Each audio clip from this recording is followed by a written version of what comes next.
Petruk garing duwer. Angger guyon karo sinden ora leren-leren. Ngapunten Pak, karang niki wau ya. Suka parisuka ya senenging seneng. Kita nyugata kalian para pamirsa sing lenggah ana jenar kene sambiyan tudonga karo Pak Kades. Oh, arek nggo ya. Ning ngene. Gandeng Belu Petruk ki wingi tak kongkon. Kowe urung matur karo bapak kok begijikan ora. Mah kang kula niku napa tendalan weruh Kang Gareng niku ngawe kula jak ura-ura gelem. Piye oleh gawe apa ora oleh? Ngeten iki, Pak. Kula pun sowan ten Tunjungpura. Ning cethane Putri Wahyu niku kersa dijatukrama kaliyan kakung wonten patembayanipun.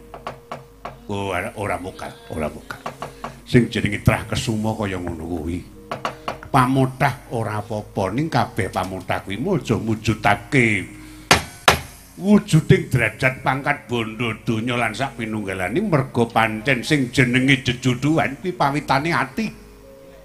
Iya ora Pak? Ati gori. Rasa. Malah mejang barang esuk malah gek piye apa tuku obat apa piye kok malah arek rabi kok malah muncul gis ae ora. Purwoceng kok.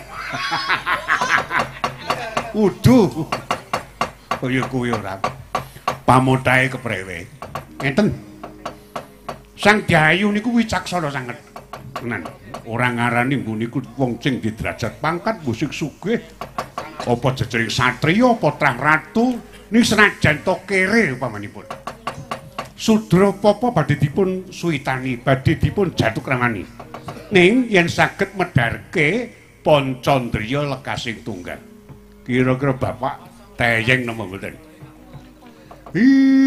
Aku rada lali cengkok. Wis kene wae ya, Truk. Pucikno bapak jajal mengko aku tak matur nek cocok ya syukur pancen pulung bapak gene ora cocok ora apa-apa mergo pancen jodoh ki sing murba kono iya ra Kang Gunung Jeruk kok Gunung Jeruk kono Gareng Petruk Bagong Tata-tata tak sowan Sang Prabu Garbawinata tak wejange putra-putrine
Pandaya Semekar kula nuwun paring pangandika ingkang adhawuh Kanjeng Rama. Iki dadi malah ana tamu arak-arakan. Papat cacahe nek siji kae aku ora pangling kae Petruk. Sing wingi mara sowaning kok dadi iki nggawa kanca pirang-pirang gek mongko padha lilet di Sudranaya. Wong ya Semar kok ya Tumar ora. Kowe rasa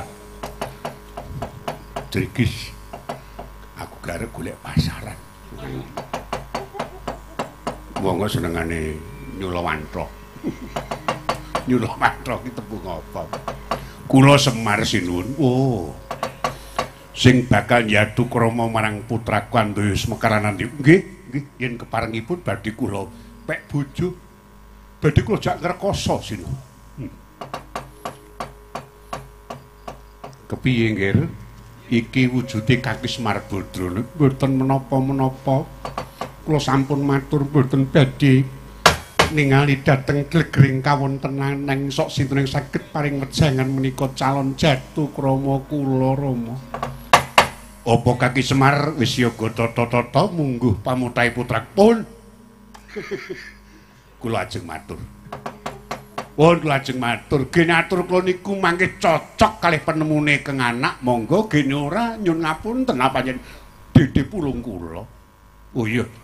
Yen ngono wis mangsa bodho Andya Semekar Nandayawati anggon bakal nampa wejangan saka Isman muga-muga banjur bisa cocok lan jumbuh marang rasamu. Kula ngestakaken dawuh kula pamit.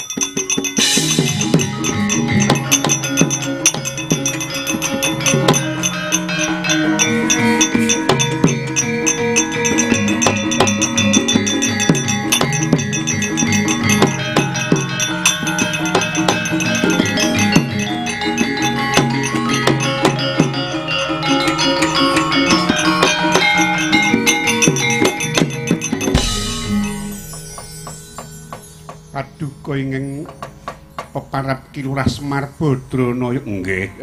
Kula niku awonten para nggih kaya ngeten iki bekakasih.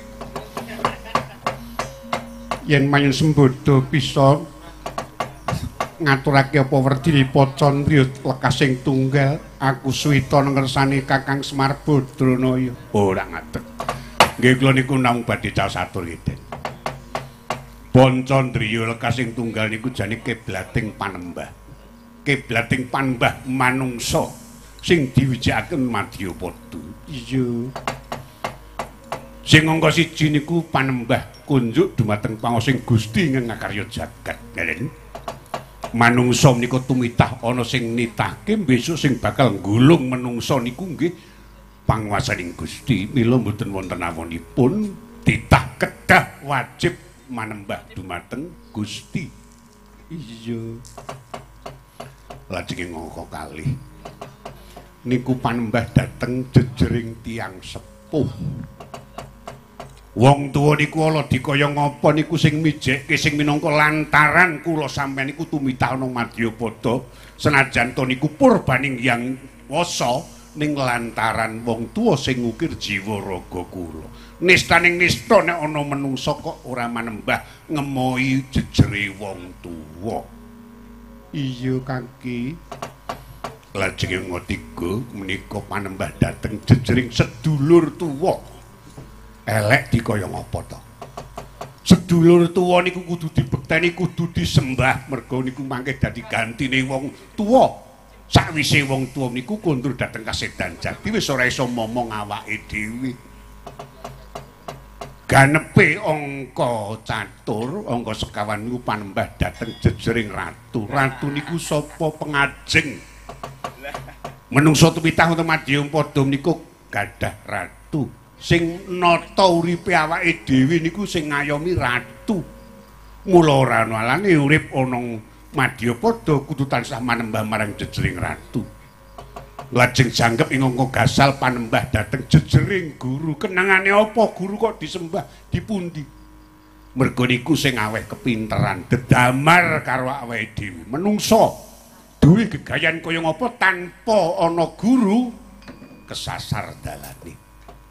Ngaten menika dununging panembah gangsal perkawis ning senajan to menika wonten cacah gangsal panembah jati namung sak juga wonten ngersanipun Gusti ingkang kakarya jagat.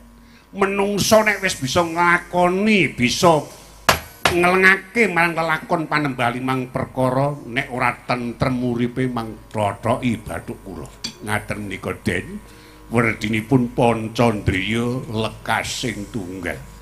Jagat aku suwita karo kowe.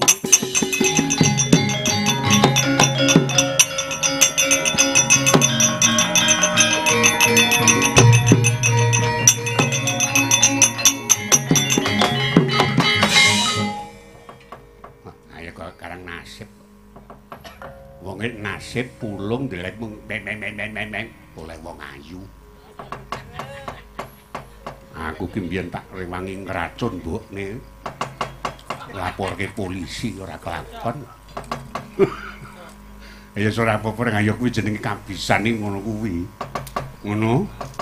Dadi kepenteran ngelmu kuwi tenan minangka kekuatan sing gedhe banget.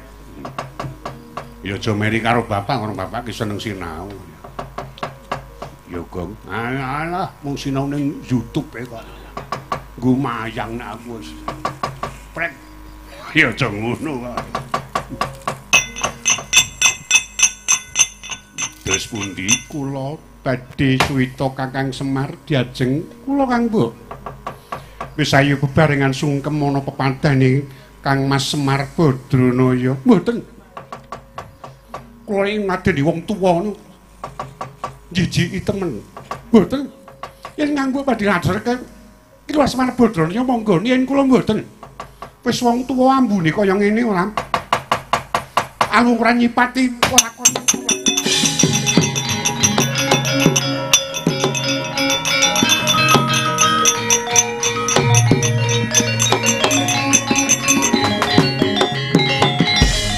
Meraina semu bangiwang aruna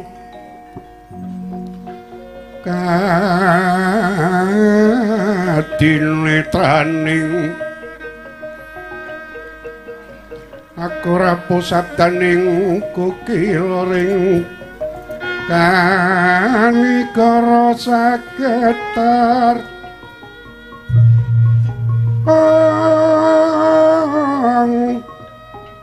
kekidunganingku lirwu sing pini panca bebetok ing ayam wono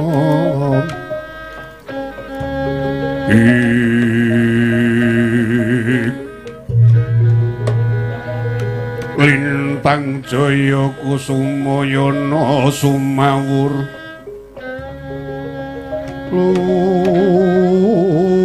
lumrang kadikang jolodo sing gedhe pangapuramu ya kaki adikku cidra ing janji. Nah nika panjen wong wadon sing ora kena ditata niku kaya adi sampean niku. Sok seneng goroh, sok seneng ngapusi. Ampun ditiru. Nika tresna mergo gebyaring donya brana ning tenan.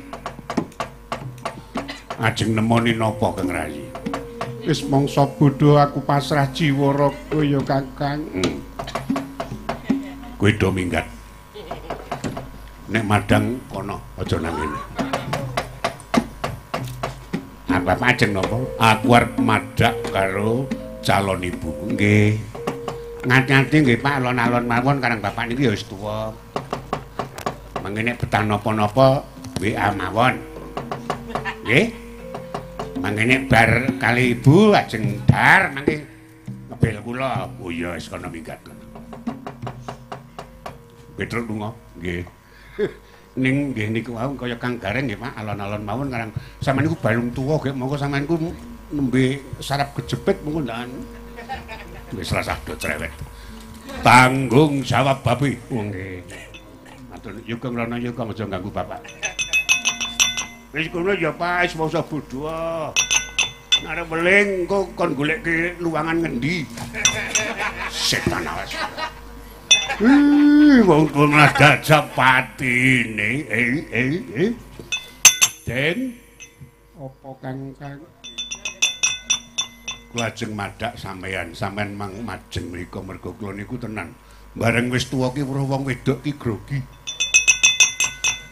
Pun lenggah teng ajengan kula ajeng madhak sampean mergo sampean pun titi mangsa dadi jodoh kula. Wis mangsa bodho aku pasrah karo kowe kaki. Kacarita tat krasa ngono Kilas Marbodrono yarsa madhak sang Ayu. Handoyo Sumekar kang saknyatani iku Treng Wahyu ya kanugraing Jawata. Kocap ingkang manjing wonten kuncungira Kilas Marbodrono ya wenten jejering satriya. Bocah pujan kang denmong Kilas Marbodrono wiwit kuncung ngantos gelung. Ndungkap akhir diwasa. Ustiti mangsa jinatu kramaken mangkana cipta reng tole. Puja dewa gelo iki calon bojomu nggih metu saka jroning kuncung.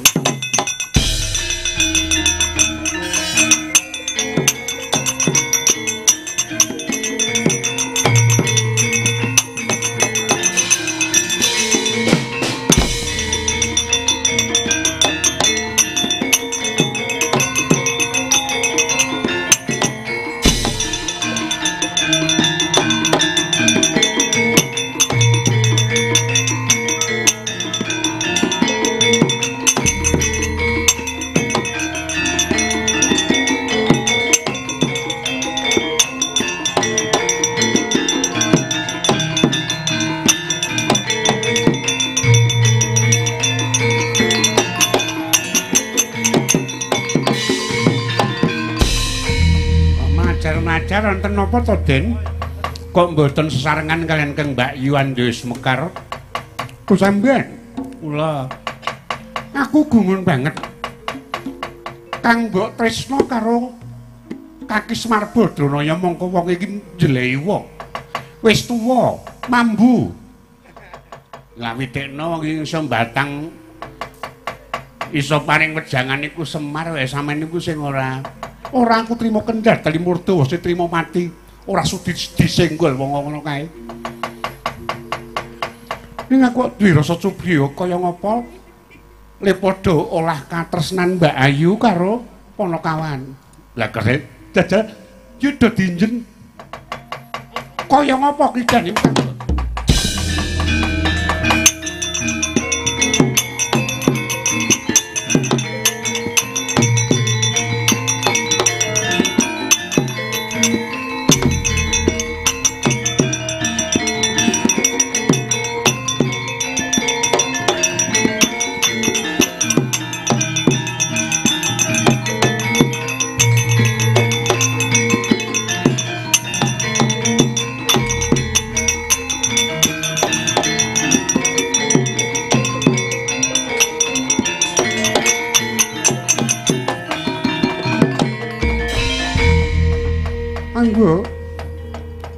diajeng menika sinten ya iki wujude Kang Mas Semar Badranaya jagat yen ngaten kula nggih kepengin ngadosi kalian Kang Mas Semar Badranaya Mbak Yu pidheksa bagus wananipun ya kaya ngene iki piyayine Kang Mas Semar Badranaya diajeng wis matur dhewe to panjen kowe tresna Kang Mas Semar kula tresna badhe nderek Kang Mbok Suwita Ngrasa Paduka Kang Mas Semar. Aku ora sudi rasa tak nampa pasuwitanmu Andewati. Kowe wong wadon sing ora kena kanggo tepa tulodo. Wis kana guri aja liyane aku. Jagat kowe nampik karo aja takon dosa. Tak aturke Kanjeng Rama kowe.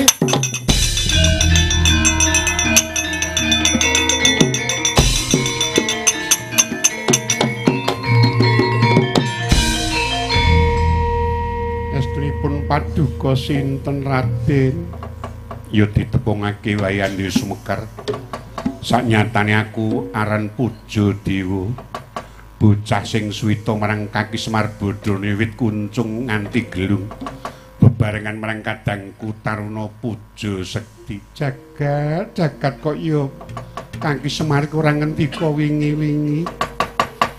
Wis ayo kaya ngapa dibuktekke adi manggone madul marang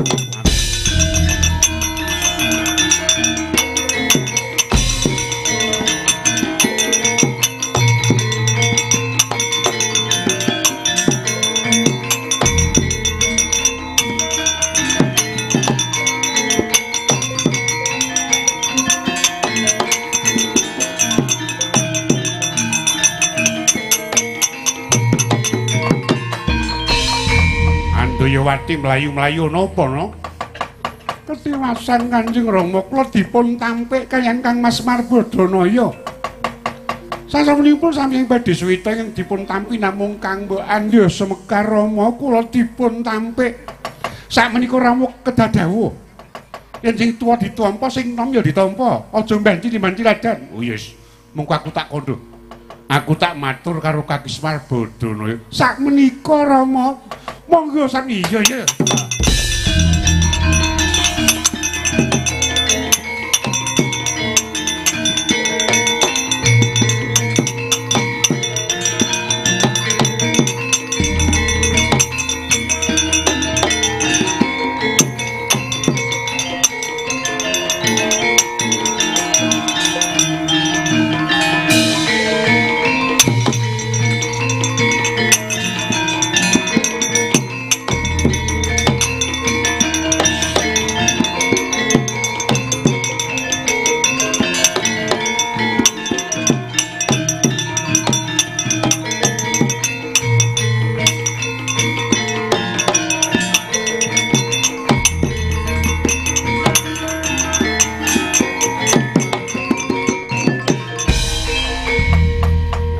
Ki Semar Bodhanaya lenggah karo Mbak Ayumu. Samnika Rama dawuh, yen sing tuwa ditampa, sing nom ya ditampa. Kaki, Lun. Kowe aja mbanci ladan, Kakang.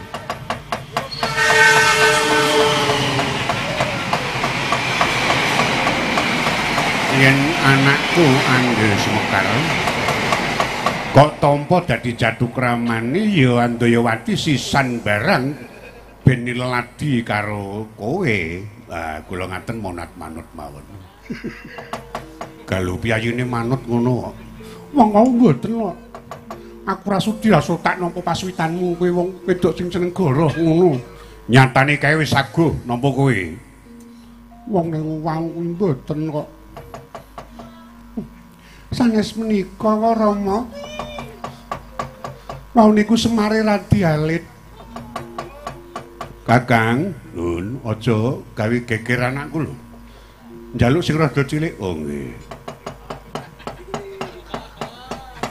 Gareng. Kula, Bapak. Brene. Ngesaken aku. Enak, Non. Niki sing rada cilik. Ringkes. Amben siji nggo telu. Kalau kasih rodok, mboten. Ini kok gareng pongkring. Kowe ora ketampa. Ora tampa ya wis. Wong wedok mlenis. Anggepe kok cak-cak payayu dhewe. Ditenono. Ora tak golek dukun ora. Ora katut karo aku sing ning nggonmu.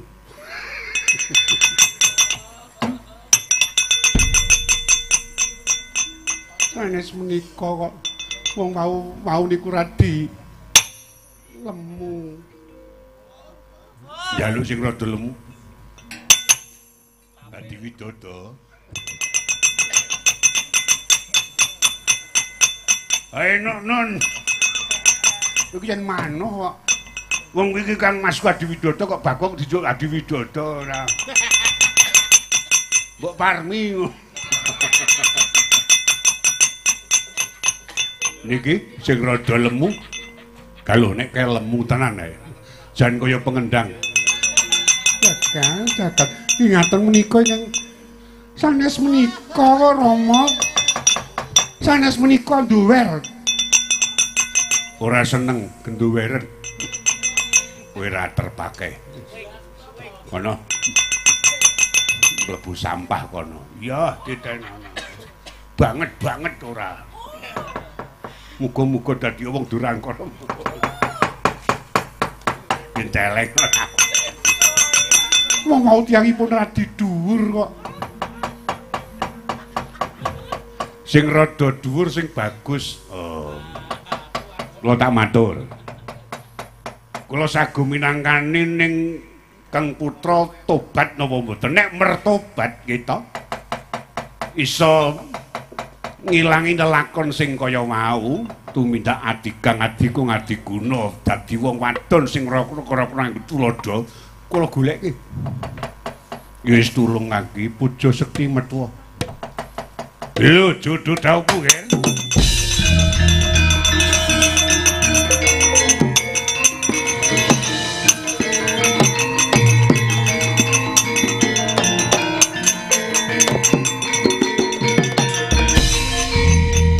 Nek kae dhuwur kae rada dhuwur.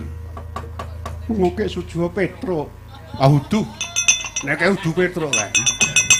Nek Petro wegah. Kedawan. Kok werna-werna. Nek kae apik tenan yakin. Ngger ngapusi awasu. Jagat, nggih menika Rama. Ini kotes nangis sadha kados menika jagat. Wong bagus kok dinggo dhewe mbok ya.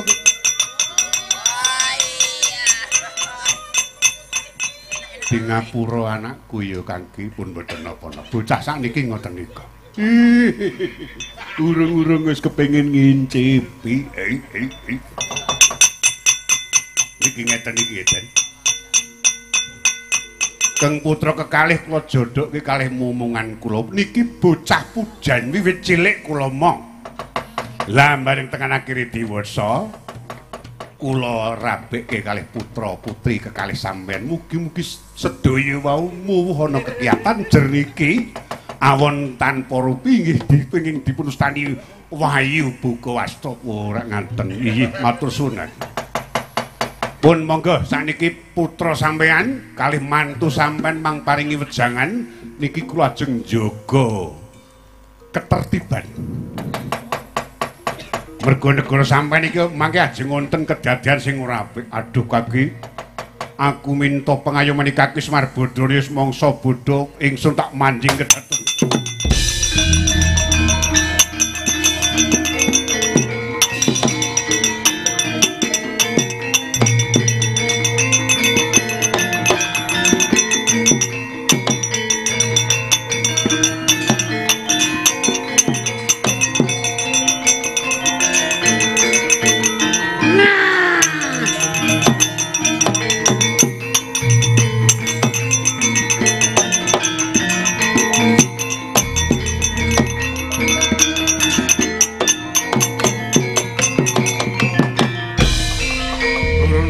Palinganiro aton majaring latring cinandari sang Trusna jumuna kapisanan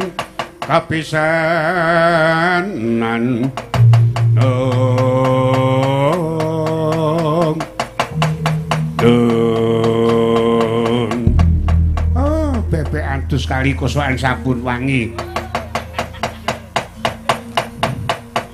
Siti ning kamar mandi tara kelekke.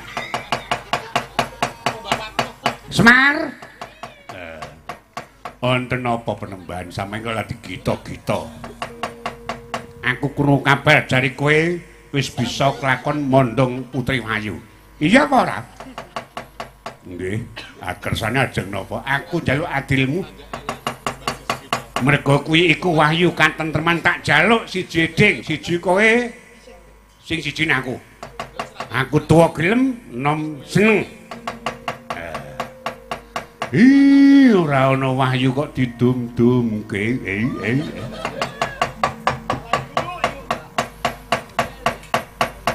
Sampeyan iku mbok eling to. Sang Durna, Sang Kumbayana, lah kok dadi sakarep sampeyan. Lelakon apa? Kari kowe saguh ngulunge apa ora? Nek ora ngulungke ora sagung dosa kowe kok sandang. Aku kelakon tega karo kowe. Sampeyan niku pendhita. Ampun tas-tasan. Atase pendhita kelakuane kok celeng ora. Kacarita yang sipating pandhita ana weruh kang ngontang.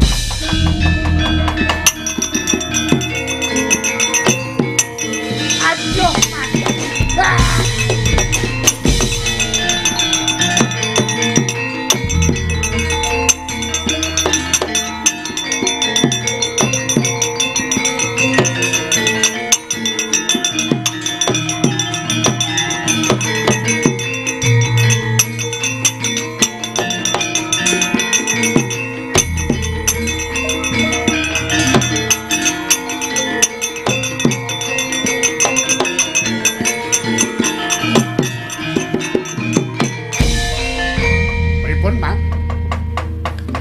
wis kelakon ndhawuhake marang momonganmu puja dewa puja sekti karo Putri Wahyu Andya Semekar lan Andiyawati. Ning iki mau ana gangguan teknis. Pendhita Durna kepengin arep njaluk bagian. Arep ngrimuk karo aku ora jarak mung pendhita kok kaya celeng kok jebul dadi celeng tenan. Ah, saiki mangsa bodho nggonmu bakal mbleh celeng. Ih, bapak ora tegel mergo aku wedi mengkondaan nampa dosa. Ih, bapak arek asu. Asu.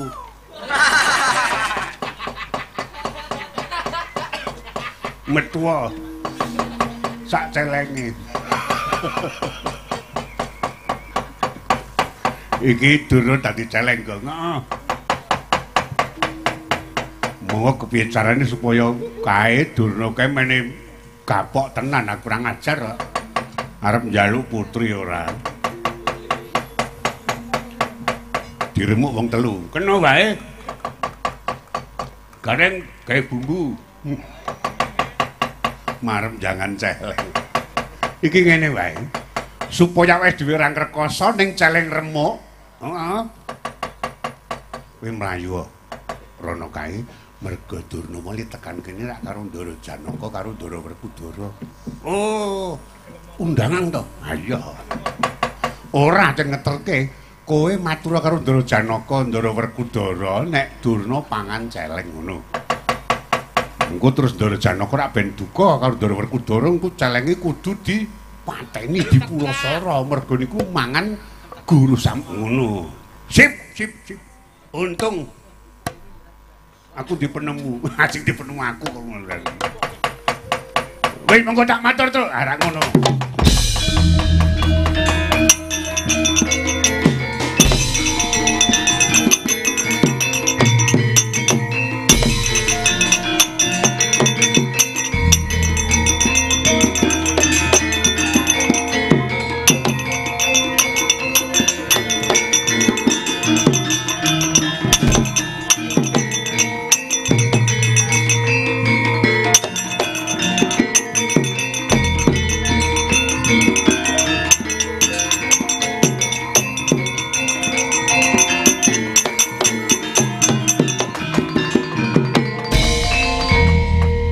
Janaka Ndara Werkudara. Selamat pagi. Selamat pagi. Ndrasena pagi. Pagi. Ana apa mlayu-mlayu Bagong? Sampeyan ten Tunjungpura kalih nganu Pendhita Durna. Iya. Awit aku supaya sabiyantu anggone palakrama. Paman Durna lan Putri Wahyu. Ah niki ngeten iki ada kabar buruk. Durna kena alangan. Alangan apa kowe ora clewat-clewat dupaki raimu. Do omongi kok malah ora. Niki ngeten iki to Durna ora arep mondhong putri ning watak Durna. Sadurunge mlebu kedaton mampir kebon kewan. Lah nang kono weruh ana celeng wedok turu. Watak Durna weruh ana celeng wedok. Ah, mbok menawa birahi. Celeng. Dutek-utek kene iki. Konangan celeng lanang. Nah, tenan. Durna ki ditubruk bluk diserot. Ngono, ha. Sakniki Durna ten jero wetenge celeng. Dadi nek sampeyan iki kepengin guru sampeyan slamet, to. Kalis ing sambikala celeng kudu mangpateni mengko terus Durna diberek ditokke saka wetenge. Aku ora percaya. Nek ora percaya mang tunggu, mangkira celenge mriki. Aduh. Janaka Werkudara aku njaluk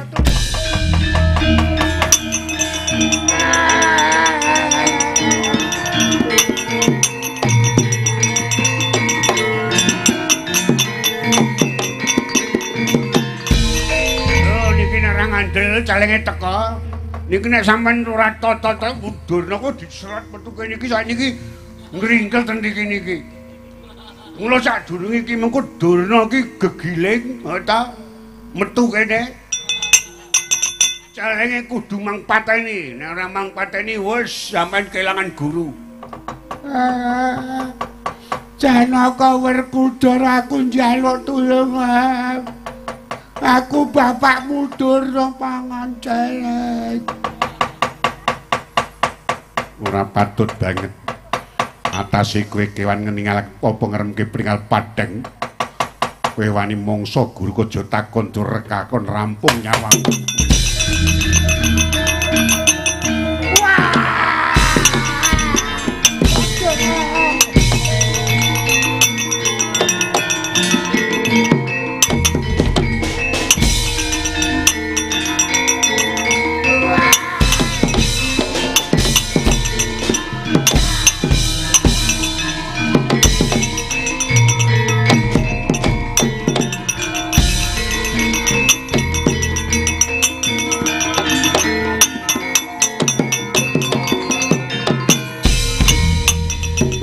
Bagong edan. Kuwi calek munyuk. Calek munyuk. Kowe iki minggato kono. Ora sudi. Aku ora bakal minggat nek urung ana celeng dobel njit.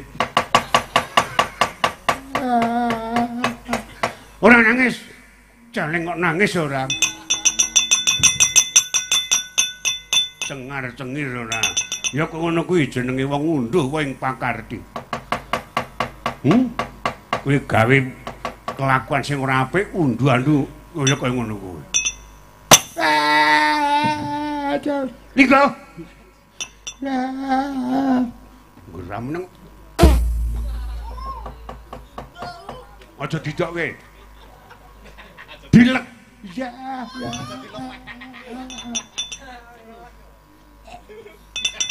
Marbrono. Ya. Mbok aja banget Gang, padha dene urip wae.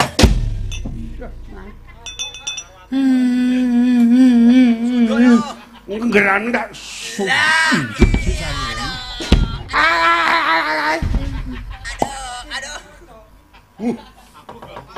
Merah delima. Patenono wae aku. Aja edan-edan apa? Ki teken ambune kok ngene iki. Lho. Aduh.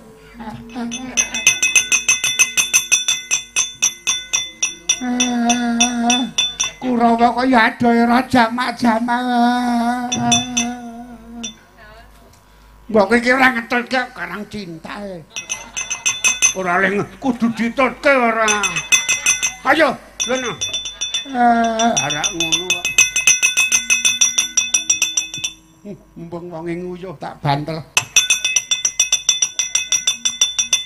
Duh, malah. Mlayu iki. Iki anak Prabu Bathara Kresna sing ngruwat jagat duh sinuwun kedewasan.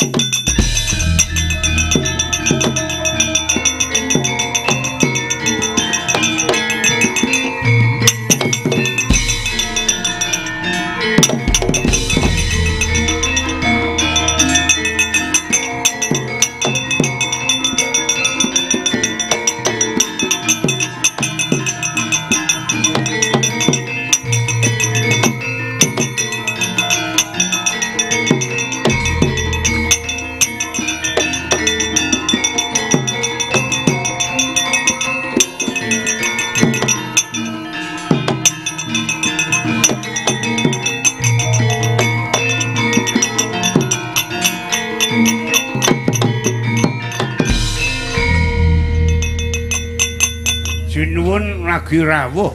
Iya. Bagong kok ana Tunjung Pura? Nggih. Madukara sepi. Dadi kula mondhok ten Tunjung Pura kalih Bapak kalih Petro. Bapak pun anu kok oleh Mayu Putri. Lah dalah ngono. Nggih. Ning kula niku ajeng ketemu kalih rayine. Sapa? Ayo Dimas Encaki. Karo Dimas Encaki ora. Karo adik. Nggih, Dimas. Kula kok Prabagong arep ketemu kowe. Ana apa? Rasa nyengol-nyengol. Mungkin nek omong-omongan kok sing apik-apik. Engko nek ana dhuwit gak halus. Wis kayak kondo. Ada kabar gembira. Gembira apa? Gembira luka. Kabar apa? Durna mungsuh sampean sakniki dipangan celeng. Sip, ayo. Mulai saka kuwi celenge kudu mangblegi watu, tak goleki watu. Sing gedhe sisan menit tonjok. Waduh, abade macam-macam. Niki watu saka pathuk. Nah. Niki watu mangke nek celenge tekan kene mangbleke. Mergo kurang ajar mani mangan Durna. Jelas ingurung cetha. Apa sebabe? Kowe ngerti yen Durna ki musuhku. Ha iya mrene tak kabari. Yen Durna ki musuhku, celeng mangan Durna ateges celeng wi kancaku. Ha iya. Kok kon ngeblegi watu? Iya.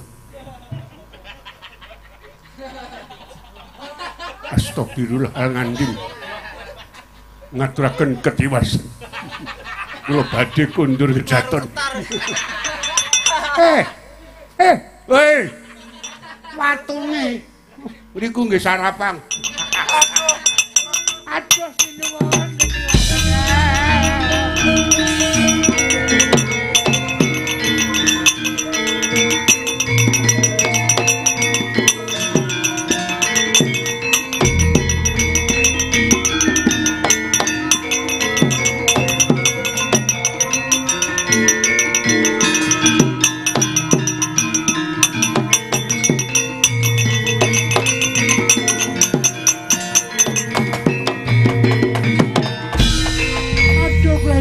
Nyata pitulung anak Prabu kula karwata niwansuk kula kang liwih wong damel langgeng senggitatan aurat kula mboten badhe kesamaran niku Paman Durna ingin salah kedadosan dados wara nggih kula nampi upatane Kitumar Badra Seswaya mugi kula nyuwun senjata pitulung sinuwun kula mang tambani lah dalah badhe kula caosi sarana nang nyuwun pangapunten. Paman Durna pun ngantos ngucap ngraosi dhateng Putri Wayu jer menika sampun pulung Kakang Semarbon. Nggih, pun. Kula tak golek wedokan liya. Ora Wayu ya ora apa-apa. Siti-siti. Ih. Badhe kula caosi sarana kacarita kula linepas senjata cakra nempuh perang anggani roh. Noyah nayuh Baskotiti Mangsa Renwat ragane dadi asal mulane sang topo Begawan Durna.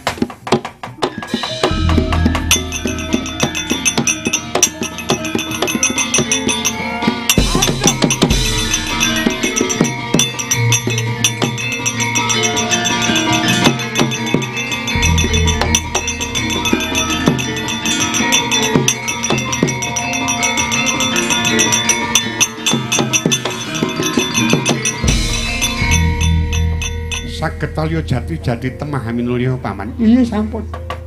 Sampun ngrumaosi lepat sampun. Tumuli kundur dhateng Sukalima lan sedaya para-para kapepera kamurkanipun jer menika kapinta kalian Jawata Wahyu kedah lenggah dhateng Indraprastha. Oh iya. Kepareng nyuwun pamit. Anakku kulon. Kok anakku anak Prabu? Anak Prabu? Nggih, ndherekaken kalungan. Sampun. Yo. Kalih Dimas Sentyaki salam. Oh. Salam hormat kula. Sentyaki, aku njaluk yo. Ya. Malah dipejet ora. Sing ora-ora.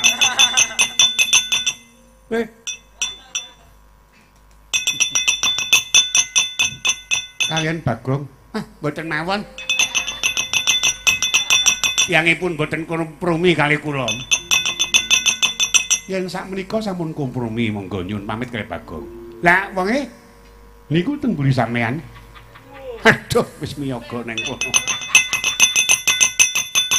Bagong aku njaluk pamit. Sing gedhe pangampuramu. Ya. Rada rene. Salaman samya. Alah. Ya. Ndokku dipejet. Iki wong ora. Bagong edan ora. Dinas. Lho ora diperpeki Kakang Semar Bodho.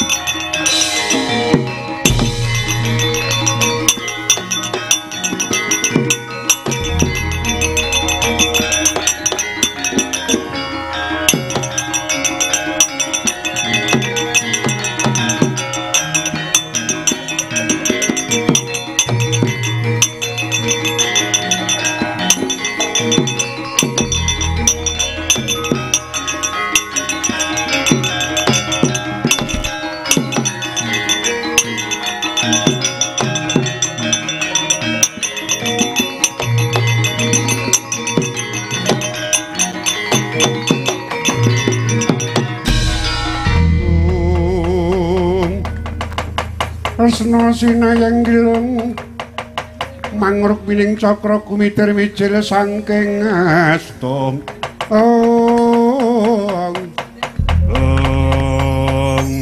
Kakang nyadong dawuh sinuwun gedhe panarimaku. Senajan aku durung pinteran ungguli ning wis ana munging pangrasa Kakang Semar bisa njumbuhake marang satriya sakloron marang Putri Wayu sing cumandha ana tunjung ngene. Sami-sami niki mung sedherma nglampahi kabeh niku mugi manjing dadi kekuatan. Merga panjenengan panjalmaning Wahyu Boga Wastra nggih Wayu sandang pangan. Tetepa dhateng Indraprasta minangka dados pangayom lan pikukuing bebrayat. Para putra-putra Pandhawa sinuwun. Iya, Sena. Apa? Ana tantrimane para Kurawa lan para Wadyabala saka jabaning rangkah. Mangsa bodho rasa melu-melu tandangan.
Kutam yuring warih kumleping tirta sumunduling wentis.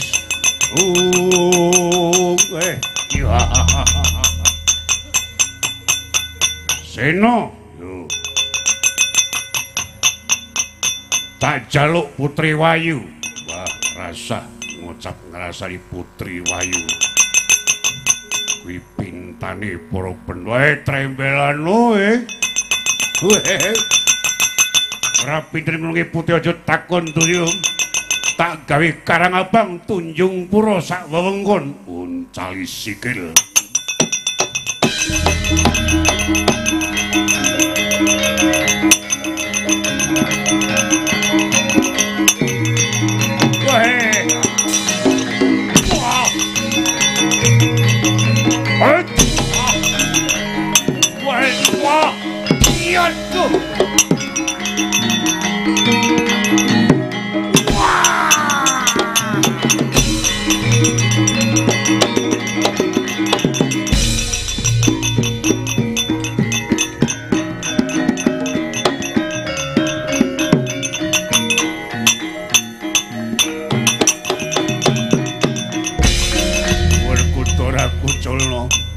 Aku wis tobat aku tak mlayu Werkudara. Tak guang tiba segoro dadi mangsan ngiwak. Tiba Ngastina.